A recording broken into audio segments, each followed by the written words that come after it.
క్రమశిక్షణ కలిగిన సంఘం. ఉపవాసం అంటే ఏంటి?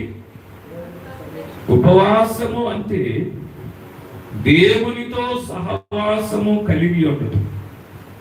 ఉపవాసం అంటే దేవుని సహవాసములో ఉండటం. ఈరోజు చాలా మంది ఉపవాసం అంటున్నారు.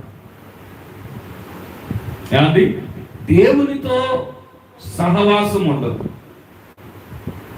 ఉపవాసం అంటే దేవుని ఎరుగని అన్యజనుల దృష్టిలో ఏంటి? ఫస్ట్ ఉండటం ఉపవాసం.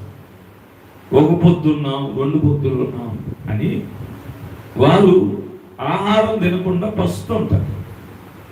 దాన్ని వారు ఏమన్నారు? ఉపవాసం అంటారు. కానీ బైబిల్ భాషలో ఉపవాసం అంటే ఏంటంటే దేవునితో సహవాసము కలిగి ఉండటం. వాళ్ళు ఉంటున్నారు, మనం కూడా ఉంటున్నాం.